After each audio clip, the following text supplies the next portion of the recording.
Now we would like to start the 11th APW webinar. My name is Yumiko Asayama, Manager of Japan Water Forum, and also the coordinator of the Asia Pacific Water Forum as the Secretariat. Today, we will discuss the groundwater issue and discuss the social groundwater challenge in introducing the case of India at national and community scale.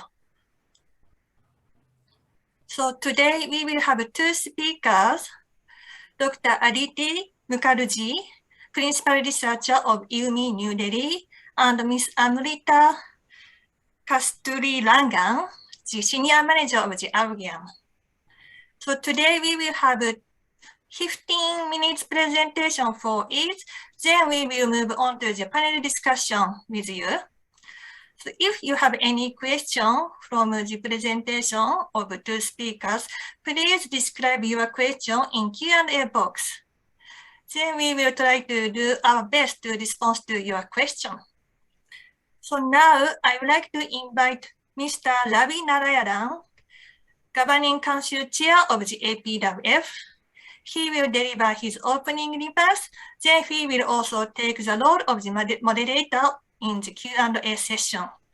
Ravi, now I would like to deliver your opening remarks. Thank you. Thank you, Yumiko.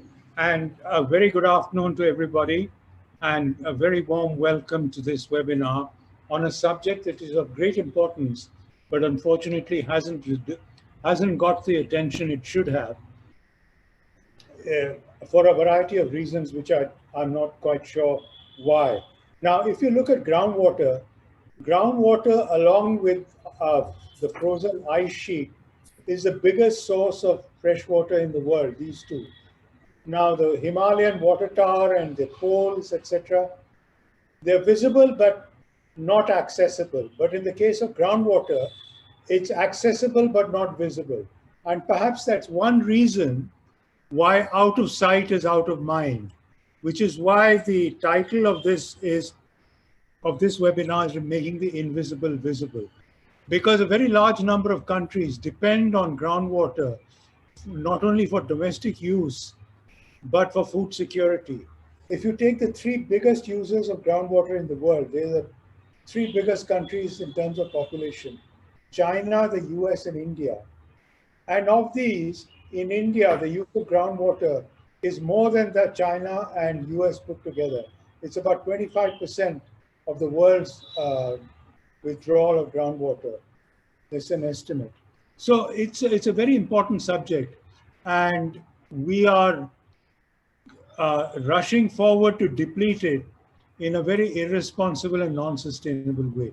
So how do we reverse that? And that is going to be the issue that's going to be discussed today. We have two fine presenters. One, Aditi, who's already been introduced by Yumiko. Aditi Mukherjee is a principal researcher. She's a formidable researcher and scholar. And she's going to look at it through the lens of policy. And then we have Amrita, who's worked for 12 years with Argyam, and she's going to look at the issue through the lens of capacity and community activity. Okay, so without further ado, I'm going to start now and request Aditi to open a presentation. Aditi, you have about 15 minutes.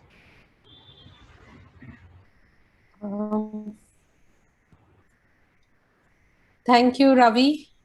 I will just share my presentation. Go to the first screen. Yes. Okay.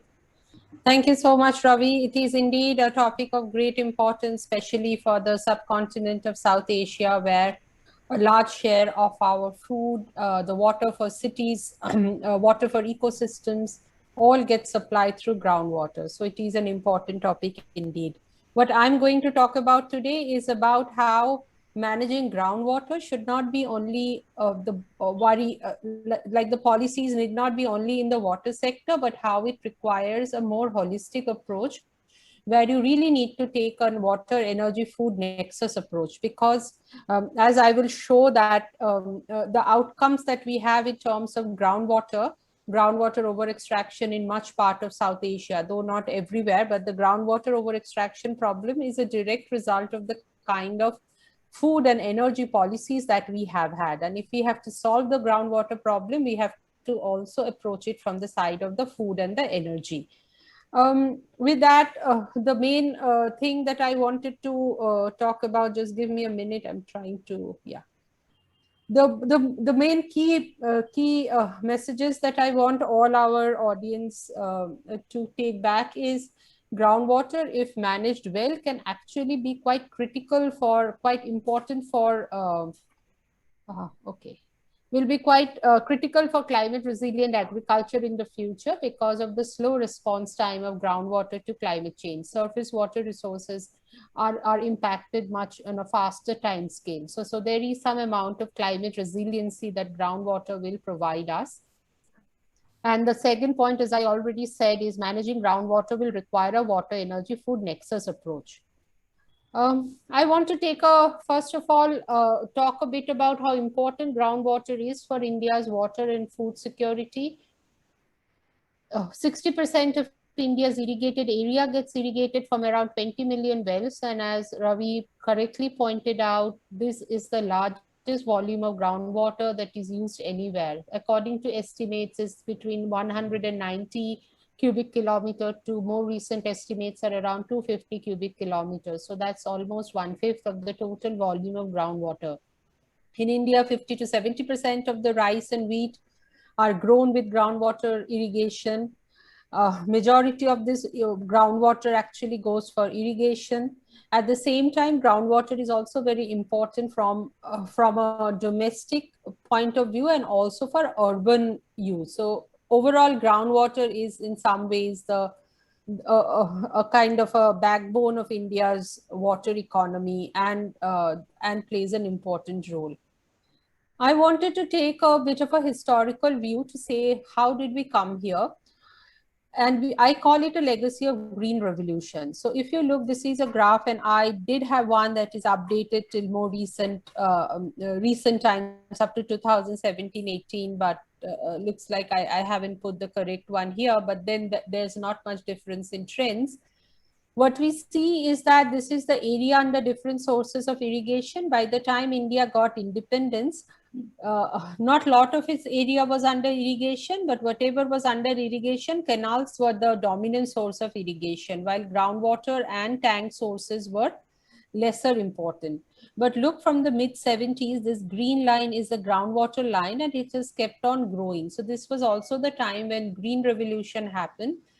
And actually, it was assured irrigation from groundwater that propelled, that fuel green revolution. Very often we are told that it was the canals that provided assured irrigation, but the fact is that it was the timeliness of groundwater irrigation, the very fact that the farmers had groundwater at their access, easy access. That's what was the primary driver for green revolution.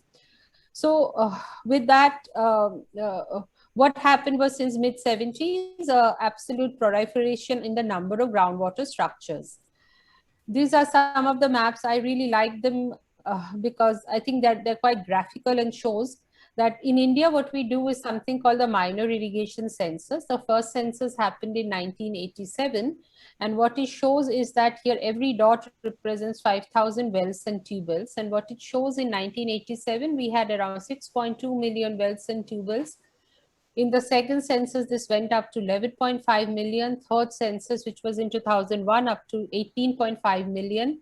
Fourth census, which was in 2006-7, around 19.7 million. And the latest data is we have from 2013, which is also quite dated. The sixth census is underway, so hopefully we will get more recent data.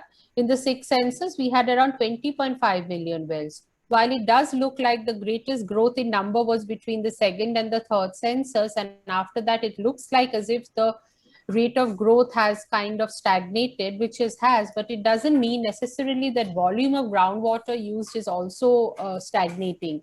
That's because what we find is, in the latest one, is a lot of these the shallow tube wells have been converted to deep wells. And while a shallow tube well could serve, I'm saying maybe 1 hectare of land, a deep tube well in its stead can serve up to 10 hectares of land. So basically, even though the number of well structures may have reduced, that it says necessarily does not say anything about the pace of groundwater extraction. The other point that has, so all this has actually led to what many of us know, and this is a map, almost everybody who works on Indian groundwater has seen, this is a map by the Central Groundwater Board. And all you see on these sides are the places where we have over extracted groundwater, and the eastern India generally has lesser problem of groundwater over extraction. And that actually also is true for much of the Nepal Tarai as well as for Bangladesh. So basically eastern India is better endowed with groundwater, and there is also less intensive use of groundwater in these areas. The other important part that I'll come to is the regional divide, but just give me a few minutes. In the meanwhile, we have talked about what green revolution and its impact on groundwater resources. The other important part is also what so because groundwater needs to be lifted using energy, what we find is that India's agriculture is hugely energy intensive. And this is a figure, again, I have more latest numbers, but the trends haven't changed. These numbers show agricultural electricity consumption overall, and this red line shows the agricultural percentage of agricultural electricity consumption to total consumption. Basically what is showing is that there has been almost a 12-fold increase in electricity consumption in India from 1950 to 2010, but a 25-fold increase in agricultural electricity demand, showing that lifting all these groundwater is very energy intensive. And remember, most of this energy is actually fossil fuel energy. So India's groundwater also has huge implications in terms of greenhouse gas emissions, black carbon emissions, etc. The other point I wanted to note is that this energy use has also got a huge regional divide. This map shows that much of the electric pumps in India are all concentrated in the western and the southern parts, and those are also the parts that have seen quite a high intensity of groundwater use and groundwater depletion, while eastern India has much less. In eastern India, farmers mostly depend on diesel, though this is now started to change with places like West Bengal going for rapid electrification. So the other part is very often we hear one uniform narrative about groundwater. I want to put this on record that there are at least two very different groundwater stories in India. A story of overexploitation, at the same time a story of energy policies and underexploitation. I come to almost to the end of my, so what do we do about it? I mean, the point I'm trying to make is that the reason farmers use as much groundwater as they do is because of the green revolution policies that encourage the growing of crops like rice and wheat, which are critical for food security, which are thought to be critical for food security, let me put it that way. And both rice and wheat, especially if they're grown in semi-arid and arid regions like Punjab or Haryana, do require a lot of water. And those are also the crops for which farmers actually get an assured price from the government. The government buys those crops at an assured minimum support price. So, and it's also kind of related to India's overall food security. So there's a policy importance to that. So given those kind of incentives, it's not surprising that our farmers are using as much groundwater as they're using. So would things like, you know, banning groundwater use or having stricter laws, would they really help? And this is where I come in, and like a lot of the work that I and my other colleagues at IWMI have done over the last 20 years is telling us that direct regulation of groundwater through the use of laws, etc., is very unlikely to work in a country like India, which has almost 20 million wells. I mean, how do we even monitor and control all those 20 million wells? Many people will say, okay, we put water meters on wells. Putting water meter, maybe let's assume money is not a constraint and water meters could be put, but who then actually monitors those water meters, etc. So we have said that we have been advocating that we have to actually look at groundwater problem from the lens of food and energy also, because that's what created the problems in the first place. So we could do a number of things in the sphere of agriculture, for instance, in the agriculture, realigning food procurement policies. Some of the realignment is happening. For instance, there's been minimum support price have been declared for core cereals, which are now called nutri cereals. Those are like low water consuming crops like jawar and bajra, basically the core cereals, millets, etc. And some states are providing lucrative minimum support price for farmers to support growing of those dryland crops. So that kind of ties into providing incentives to grow low water consuming crops. The other work that a lot of us do is around better field water management techniques. Can you use less water? But I mean, the reality is, even if you save water at the field level, which is a good thing to do anyway, and that way you're using less energy. But unless you actually do absolute crop changes, your ET requirement would still be the same. So field level water management is not always equal to overall water saving. So that's something important to be kept in mind. So work is happening around all those agriculture related things. Lot of work is happening around groundwater. A lot of work has happened around groundwater laws and regulations, understanding why those laws don't necessarily work in the context of agriculture. A lot of work has been around supply augmentation through managed aquifer recharge. We have had popular farmer level movement around aquifer recharge. Demand management through community participation. Amrita will speak about a lot of the work that Arghyam and others have done in terms of community participation. So that's another way you can think of tackling the groundwater problem in the region. The third sector, again, where we have done a lot of work, I have done a lot of work, is around managing electricity or energy. The latest is around solar irrigation pumps. We are currently doing a project in 4 countries. Then there is also around demand management or supply management. So demand management could include things like reducing the hours of electricity that farmers get. That's happening in many states. Instead of getting 24 hours of electricity, many state governments, many electricity utilities are reducing the amount of electricity for farmers to 4 to 6 hours, which basically is creating an artificial scarcity within which farmers have to manage. So they are improving their water use efficiency, or they're trying to grow crops that are less water intensive. Also happening are demand management things like metering of electricity, very difficult in a political context, but it has happened in some states like West Bengal. Other things are around increasing efficiency of pumps, rationing, institutional reform. So a lot of action is happening in all these 3 spheres. And I think it's important to tackle the problem from all the sides. So just kind of summing up water policies, the 3 things I think that we need to pay a lot of attention to, that we need to make sure that our water policies incorporate groundwater explicitly, which is still not the case. We still have much of the resources going to management of surface water, while, as I show, 60 to 80% of the actual water use comes from groundwater. So something like the Central Groundwater Board is perhaps not as powerful within the water policy making as, say, maybe the Central Water Commission. So surface water professionals still hold a sway within the water decision making.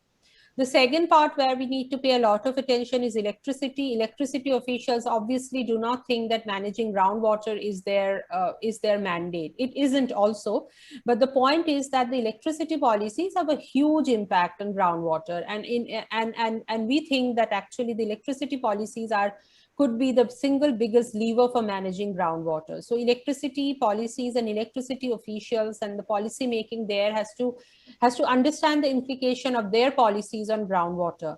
The third is around food policies. Again, I talked about, this entire discourse that we would be only food secure with rice and wheat.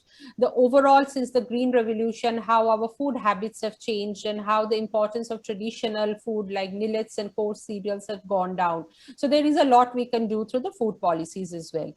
As I said, some work has happened. We have some work around electricity sector. We have looked at what metering of agricultural electricity does in places like West Bengal. All of these, by the way, have equity concerns. We have also looked at how measures such as feeder segregation, that is, you have a dedicated feeder for agriculture, so where you can actually ration agricultural electricity supply, how those have worked in states like Gujarat and Punjab. We have studied those.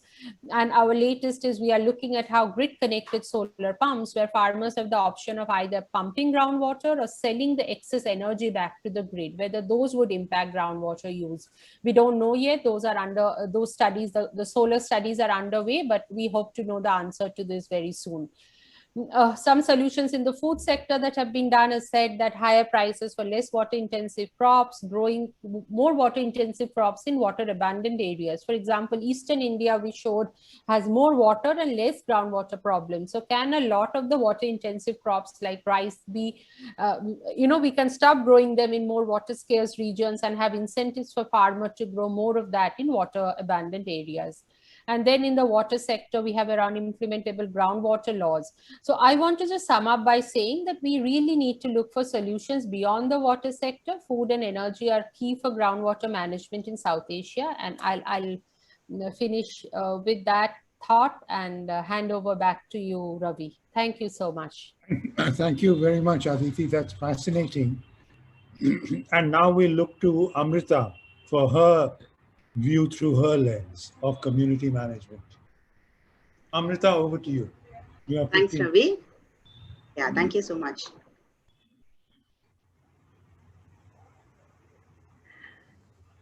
It's a pleasure to be here today. I'm going to be talking about Argyam and our partners' journey in groundwater management, especially through a participatory lens, right? What has happened in addressing some of the questions that Aditi also spoke about, and how are we looking to scale this effort across the country now? So Argyam was founded in 2001 with an endowment from Rohini Nilekani. We started working on water from 2005. And when we really started asking ourselves the question, what is the most important thing in water that we can work on? And what is the most critical underinvested area that we can possibly support? Then for reasons mentioned by Aditi, we also arrived at the understanding that it is perhaps groundwater, and especially this choice of moving from supply augmentation to demand management to understanding crop water budgeting and use. These are the things that are going to perhaps drive the whole water scarcity and quality issues in this country. And so we decided to pick up and work on those. So as we started looking to work towards participatory groundwater management solutions with a collection of partners, we started realizing that it's not a one problem piece, right? So you have multiple typologies of hydrogeological typologies in the country, and for each of these may need very different methods to manage. And also, obviously, it's also socio-economical, it's also political. So every geography will present its own unique challenges. And there is added in the problem of fluorosis and arsenicosis that are also rising, which are geogenic contaminants. So how do you tackle those as well? And when we looked at this, we said, really, how do you work across these typologies? And how do you set some understanding of, if you can take the science of managing groundwater to communities and make groundwater more visible across various typologies, will that really work to make the resource better managed? And we tested this in the plains of the country, and we also tested this in the spring shed areas, right, where springs become the source of groundwater.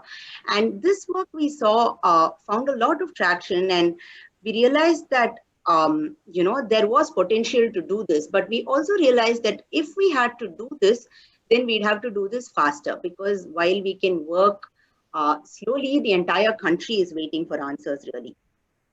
Right?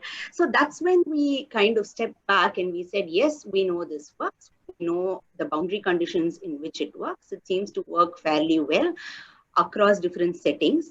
So now how do you really take this outside where we have and possibly embed it across any practitioner that's working in groundwater management in the country? So we step back a bit and we said we will reach out to the water sector, but also other sectors that have done work at scale, like the education sector, right? And also people from the markets who design solutions that will reach, at population scale. And while we did all of this, what we realized was the importance, coming back again to first principles, right? The importance of the frontline worker and their predominance in ensuring that any solution that any scheme or policy in this country makes for groundwater is really critical. So we started thinking through a joint statement, right? So if we as a collective, if we were to work on tackling this problem, how would we do it? And so the idea became to enable water security, right, for 100 million people by 2023. And to do this, we wanted to see if we could use technology or digital, right, to reach non-linear scale. So the government of Meghalaya is, has been a partner since 2016, and we've done work with them as a collective around spring-shade management in 200 villages in 2016. And they had started a program really in 2018, and that's where we first went. That was our first partnership to test this methodology, and that's the example I'm going to use and talk you through really what are the shifts we are suggesting.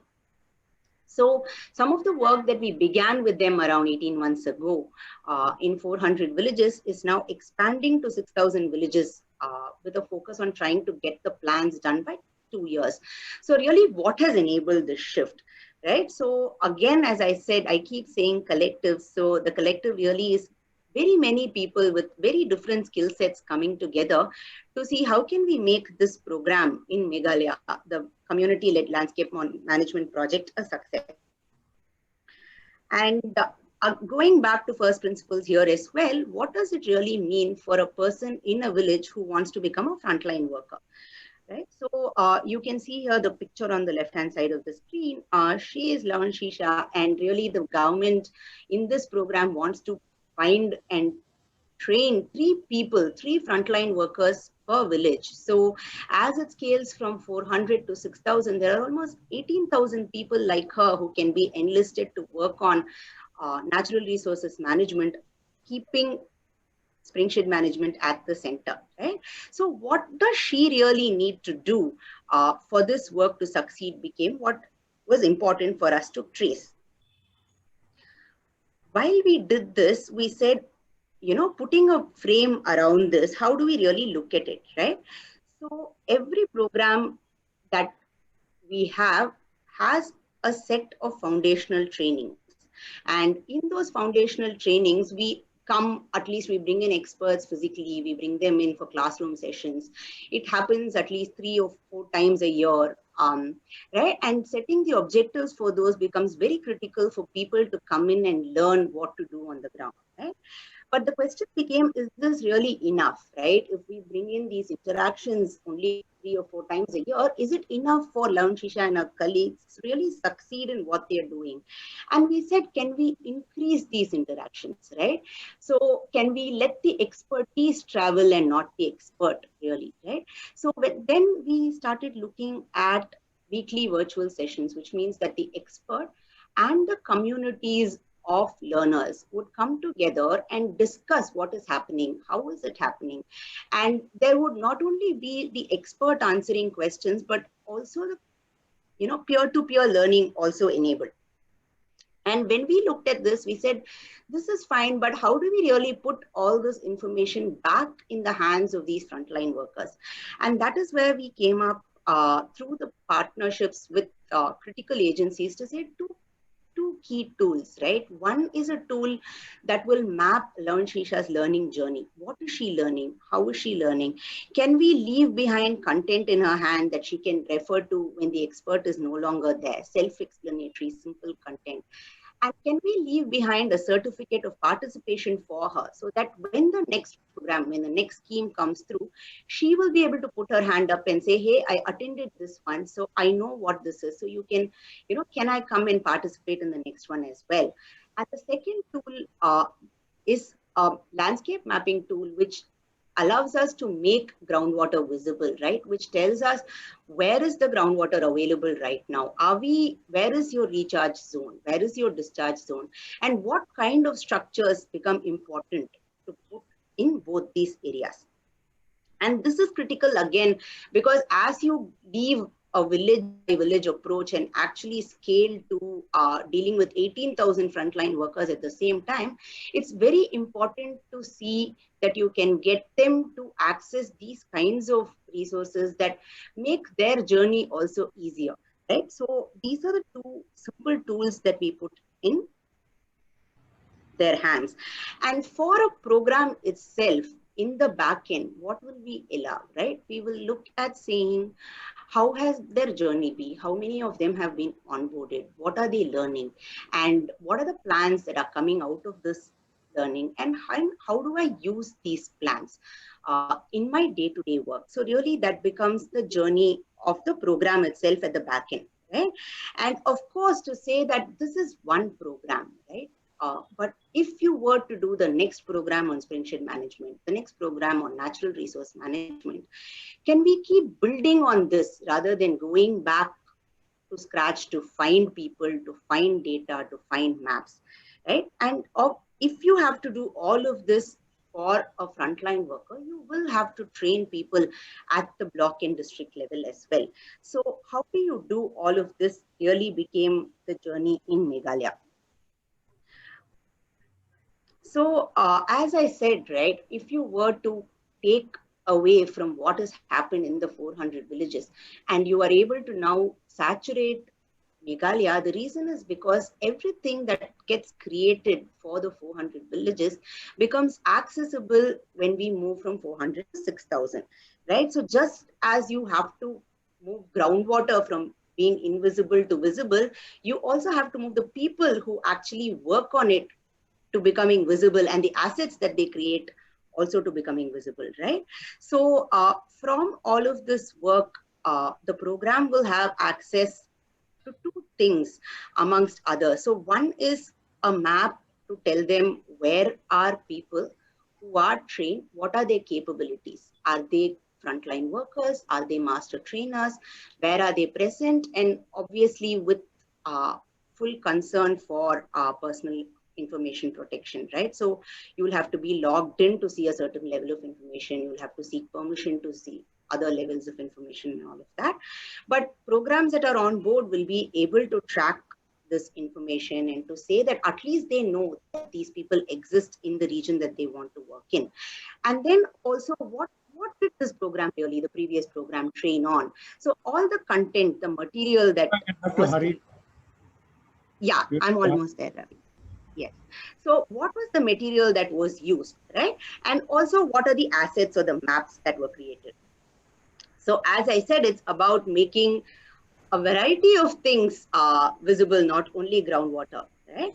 And to do all of this, what we are looking at is incremental shifts, because if you go and change everything very suddenly, it will not happen. So what are the small tweaks that we can do? And that's really been the approach. So right now, we use the Meghalaya example, but there are around 5 partners. The Atal Bhujal Yojana is also a partner, and really the effort is to bring together everybody under one coalition, which is the For Water Collective. And within this, what we are saying is that all of us together, how do we champion this? How do we unlock participation? And how do we make, the resource better managed by people? And to do this, I think one of the biggest challenges that we will face is connectivity, right? Because if you want to take something like this and you want to do this at scale, digital becomes non-negotiable. And for digital to happen well, we need much better network coverage and penetration so that everybody has access to these new ways of learning. Thank you so much. Thank you very much, Amrita. So both those presentations fascinating. One was a macro view and one is a sort of ground up view. Now, we are going to go to ask responses from the audience. But before that, may I use my privileged position as facilitator to ask the two presenters whether, listening to each other's presentations, they found that there was something common in these presentations, or were they completely different? So both of them, Aditi first and then Amrita. Was there something in common in the approaches? Yeah, I thought there was a lot of there was lot of commonality, as I said in my presentation, that to manage groundwater is one of those things that requires all hands on deck. You have to intervene from every possible side, have policies, craft policies that are appropriate, but also on the other hand, involve communities. So the work that Amrita was talking about, spring revival in the Meghalaya, and springs are such an important source of water for the mid hills and in the mountains in the entire Hindu Kush Himalayan region. It's I think absolutely vital to do the kind of work that Arghyam is doing in terms of community involvement. And one point though is that community involvement kind of works best in a particular kind of aquifer which are quite well demarcated, and where the action you take in terms of enhanced recharge. For example, the springs are kind of are smaller aquifer areas with quite well demarcated, you know, where the recharge will happen versus where the discharge will come out in the form of springs. So it would be either in one village or within one or two villages, as small as that. So if people take action in this village, the same village or the similar group of people are going to get benefited. So that way, I think, and the same works in many of the hard rock areas in southern India, or where we have these much more fractured kind of, smaller aquifers. But when it comes to large regional alluvial aquifers, community participation kind of can become quite difficult, because there is no one-to-one relationship between who does the recharge and who enjoys the benefits of recharge. So if we do a review of where these community participation, particularly in terms of recharge benefits, have come in, we would see that aquifer characteristics plays an important role. Professor Tushar Shah has also done a lot of very interesting work talking about the importance of aquifer characteristics in deciding what kind of action needs to be taken. So I do think there is a lot of things in common. And on the other hand, for instance, if the policies are very, very inappropriate, I mean, say in a hard rock village in Andhra Pradesh, where there was a World Bank program and also FAO program on community management, we are not sure what happens once the program goes, because, you know, the larger policy environment is free electricity. Even if you do capacity building of farmers and actually train them and discuss with them and get this, you know, going, a very good system going, the chances are the incentives that comes out of having free electricity to be able to pump and grow water intensive crops and sell them and get a high value for them from the market is a strong enough incentive for a farmer to overlook the long-term benefits from community action. So I think I would put community action within the framework of both aquifer characteristics, but also the larger policy regime that farmers are facing. So, Amrita, do you have any comments? Sure. Thanks, Ravi. I think first to go back to your question on Aditi's presentation, and then to answer some of this from the work that we've done, the questions she's raised. I think that her presentation is absolutely critical. Water as such is possibly the most central resource, which is why when it gets managed, it gets so fragmented, right? And we find that things like demand management, you know, it is such a pleasure to hear Aditi talk about it. Nimi's work in this has been quite critical. It's not only supply augmentation, but demand management. And it's not only moving to drip and sprinkler, but the kind of you grow itself that becomes critical to whether or not you are going to manage your aquifer well. I think these are important messages that form a lot of resonance with the kind of work we do with communities as well. And moving on to her point on, you know, aquifer typologies and community participation, yes, I think that is 100% right, whether it is the alluvial regions of Bihar or whether you're sitting on a Kanavati sandstone in Gujarat. So what is the unit, right? And I think that becomes a very important question to manage groundwater.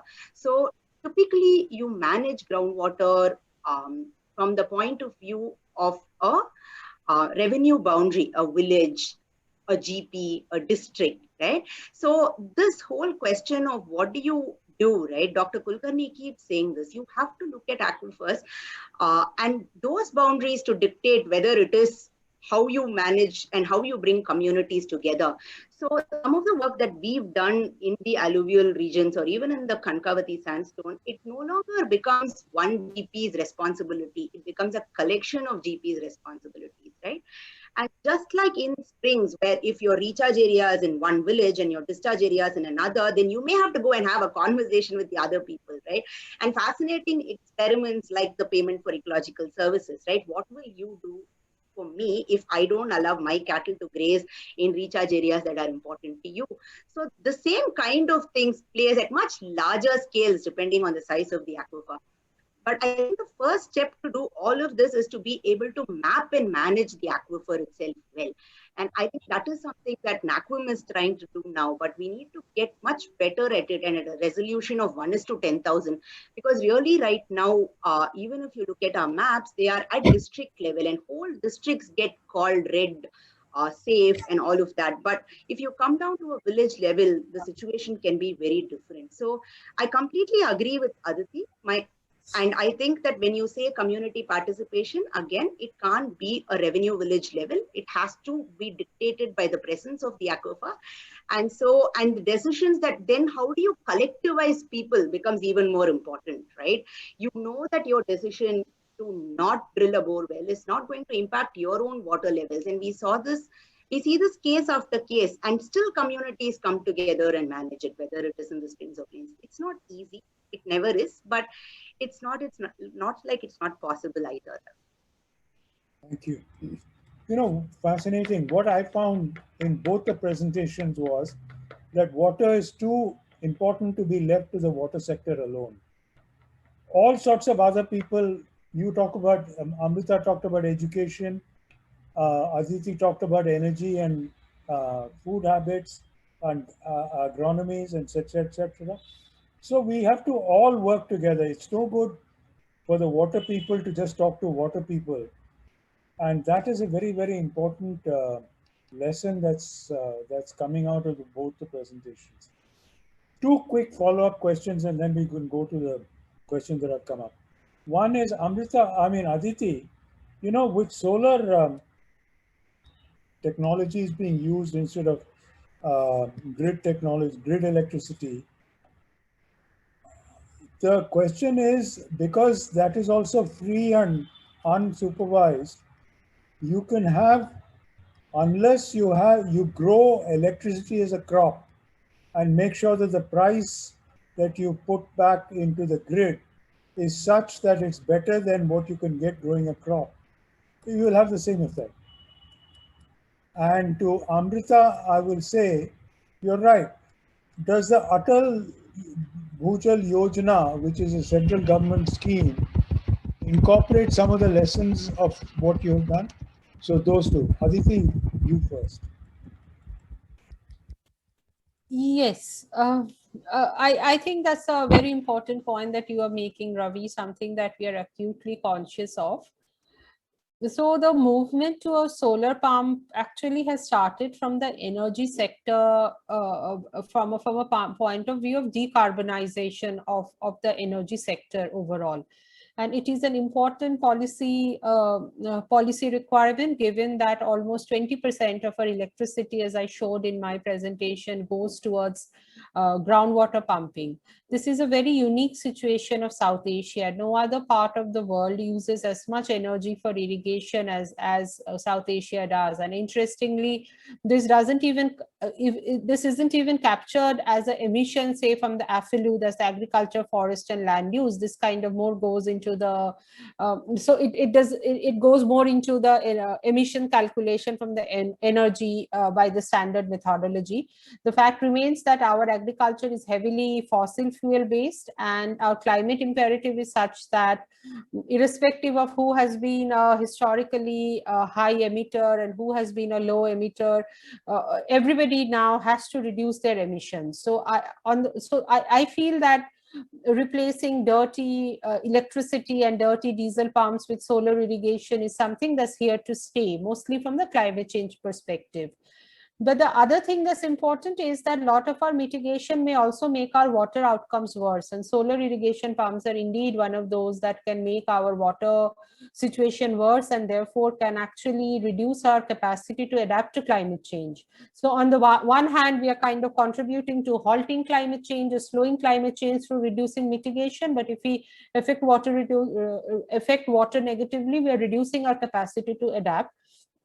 And therefore, I think this entire idea about grid-connected solar pump has taken on as much as it has within the in a policy imagination of our within the region. So we are currently working on a project that's funded by the Swiss Development Corporation, and we are finding that policy energy officials from Bangladesh and Nepal, for instance, are very interested in this concept of grid connection, where it will be very important to see what exactly are the terms and conditions by which farmers can sell that electricity.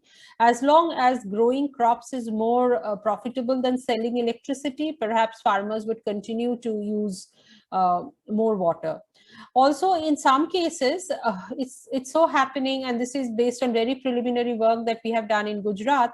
It's almost as if it's possible to, because the government was so keen to promote solar pumps from the energy sector for all these benefits that I talked about, they have actually made the scheme so attractive that farmers are able to sell to the grid without actually affecting their pumping behavior. So in a place like Gujarat, for instance, farmers are irrigating as they were irrigating earlier, but at the same time, they still have surplus energy because by virtue of the solar pumps having been upgraded. So they have actually more panels than they require.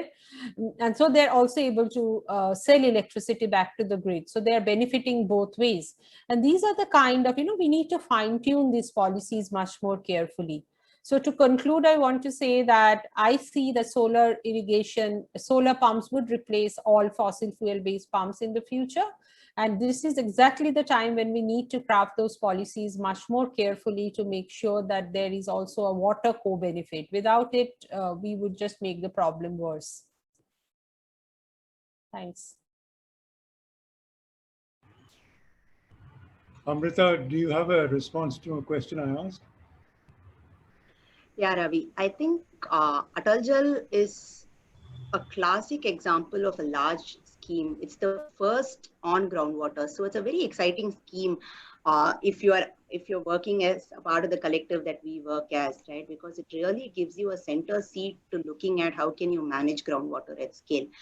And this is something that we've been working with the project management unit at the center quite closely on, right? Instilling some of the principles of design at scale, the use of technology, simply the ability to have more conversations across levels, across participating states, between participating states and center, right? So all of this, they are very much a part of the Water Collective, and some really promising lessons are being learned there as well, because there it's a scaffolding of center to state, state to district, and then going further right down to the community, right? So how do you, as Aditi has kept saying, right, how do you ensure that some of the policies that you set in place, how it comes back to that? So how do you look at that? How do you look at the procedural aspects? And how do you then possibly put some of these tools in the hand of the people who are actually implementing it on the ground? So it's a very exciting partnership, and we hope that, we are collectively able to ensure that we leave behind a bunch of people in every community who can understand where their resource is coming from, how it is mapped, how they should manage it as well. Okay, thank you. We have a couple of questions now from the question and answer box. I'm just going to read one from Ramesh Vaidya. How is the community-based groundwater planning and monitoring approach to trend in Andhra Pradesh working? That's one. And then another one from a comment from Anthony Slatier from Australia. He says that there are advances in technology from drip irrigation. So just a comment, a question. One is a question and one is a comment. Do you have any responses, both Aditi and Amrita? Aditi, about the technology one, and Amrita perhaps on Andhra's Andhra's groundwater planning and measuring. Yeah, Amrita, why don't you go ahead with the Andhra question and then I'll take the technology one. Sure. So the Andhra model, when we first started this, journey in 2010, we drew a lot of inspiration from the Andhra model, right? Because the whole idea of community-led, science-based, the idea of bowel pooling, it's being used pretty extensively by other partners as well in Andhra Pradesh who've taken forward this work. But I think the question of sustaining any of these efforts, right, comes back to Aditi's point about policy and incentives, right? And so that is something that I think we still need to look at in terms of that particular initiative. I can't give you a perfect answer to is it working right now, but I do know that we did draw a lot of inspiration from it to say that yes, these kinds of methods do work. Thanks, Aditi. Yeah.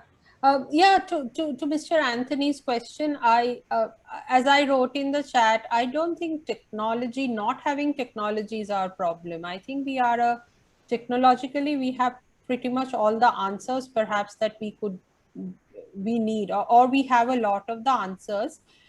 Which technology gets adopted, which doesn't get adopted depends on a number of things, and policies are quite important there.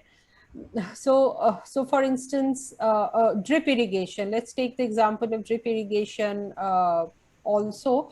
In the early, so the government has been trying, government in India have been trying to push drip irrigation, say from the mid-90s. And I remember doing some field work in Gujarat in the early 2000, around 2004-05, and going to farmers' house and seeing that they have a drip kit which is actually kept on the roof of their house. They were not using those drip kits, and on being asked why do they have the drip kits, they said that it was a part that they had to take the drip kits as a part of some kind of a loan that they had taken.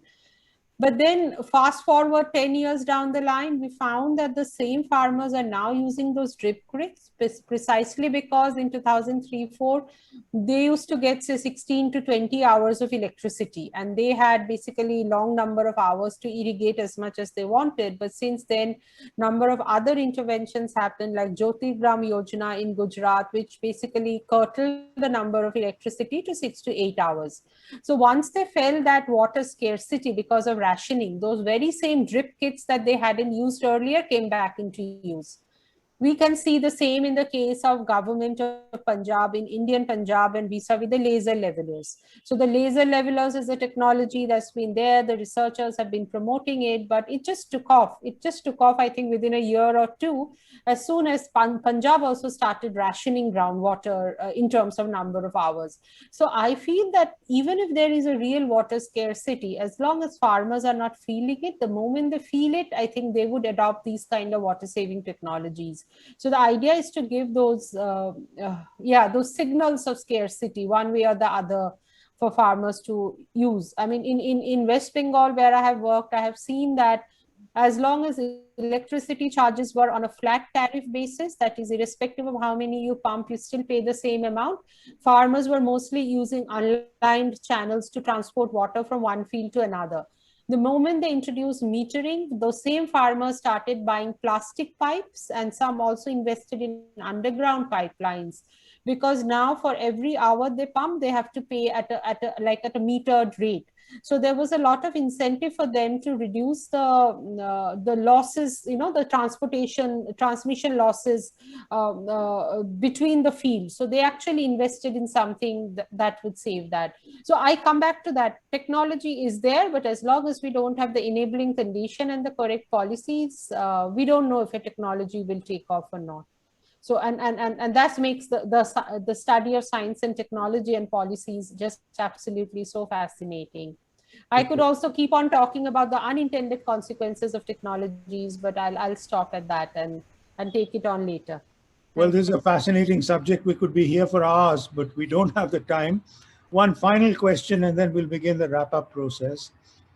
A question from Mr. Sitaram, who says, since this is an Asia Pacific webinar, does India have anything to learn from China or Japan in terms of groundwater management?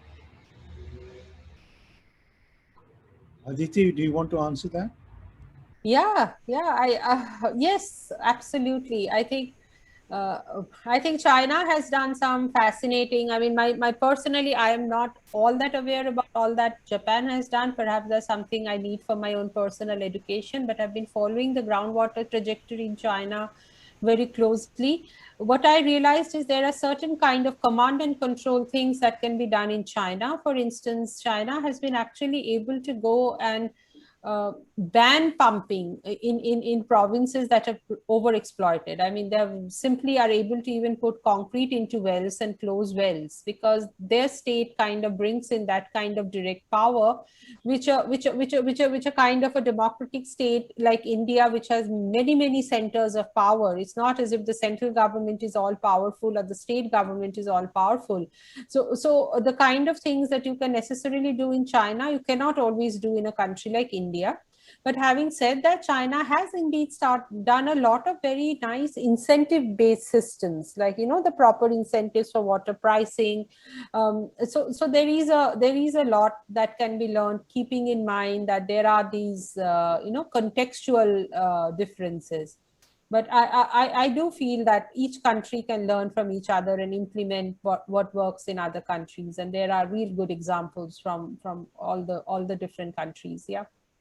Thank you. Thank you, Aditi. So we're coming to the end now. 1 hour is almost up. So we're going to wrap up. But before that, let me join all of us, I hope, in thanking Aditi Amrita for 2 fascinating presentations, which has brought a number of issues to the fore. For instance, that water is such a finely tuned and nuanced issue that almost every other sector has got something to contribute or to do with water management. So it's not just water engineers. So it's not just it's demand management, it's supply management, it's all kinds of other kinds, technology management and so on. So the one thing that we can take away from that is, if you want to look at water security, you have to look at it from a historical perspective. You have to look at it from an economic perspective. You have to look at it from a social perspective, and you have to look at it from a cultural perspective and stitch it all together. It's not easy, but it can be done, and there's no other alternative. It should be done. It has to be done. And groundwater is a canvas on which we can draw and bring in all these policies. So thank you all very much. To those people who have not had their questions asked or answered, please do not despair. You can write into Yumiko, and she will forward your questions to Aditi and Amrita, who will then answer them. You won't get an answer immediately, but I promise you, you will get an answer. So thank you all very much for your patience. Thank you again to the presenters. And Yumiko, you may have some last minute announcements to make. Okay, thank you. First of all, thank you for Aditi and Amrita for your informative presentation, introduced the situation on the ground in India. And I also thank you for Ravi to make good summary for enhancing water security in the field of groundwater management. That will be very useful for our continuous discussion and also policy message through the opportunity of the 4th Asia-Pacific Water Summit. Now, I also thank you for all audience to listen to our 11th APEDA webinar. After completing this webinar, please try to fill in the survey through APEDA, through Zoom questionnaire form. And the presentation document and also today's recording will be available from the APEDA webinar, APEDA website by tomorrow in this time. So next, I would like to introduce the next APEDA webinar. Next APW webinar will be organized as a part of the Asia Focus session of the Stockholm World Water Week online 2021. The Stockholm World Water Week will be organized from 23rd to 27th August. Then we are supporting, APWF is supporting to organize the Asia Focus session in Stockholm World Water Week. Then we will organize the 3 Asia Focus sessions. One is webinar focused on the innovative water financing in Asia Pacific on 23rd August together with ADB, OECD, WaterOrg, and AGWA. Then next day, we are organizing a session focused on the water cycle management for resilient and equitable society with UNESCO Jakarta, UNESCO IWMI, and the Secretary of the Headquarters for Water Cycle Policy, Cabinet Secretary of Japan and Korea Water Forum. Next day, we are supposed to organize the session focused on the inclusive water governance together with Global Water Partnership, ADB, ICHAM, IUCN Asia, JICA, OECD, and Water Integrity Network. Then, please also give me the opportunity to introduce the NowNet, which is a network of country-level water partnership in Europe, Japan, and Korea, which Japan Water Forum is also taking the secretariat. The NowNet will focus on the webinar, focus on the nature-based solution for flood management and also stormwater management in urban areas. This webinar will be organized in 23rd August. So this webinar will be registered through the Stockholm World Water Week's website. So Mr. Takeshi, please move. Yes, thank you. So registration will be available through this website. So and the session, you can listen to the session by free. So I cordially appreciate you kindly listen to this Asia Focus session and also NowNet session. And after the Stockholm World Water Week in the end of August, we will organize a conventional APWF webinar from the beginning of October. So please give me the opportunity to introduce the next APWF webinar through your email address. Thank you.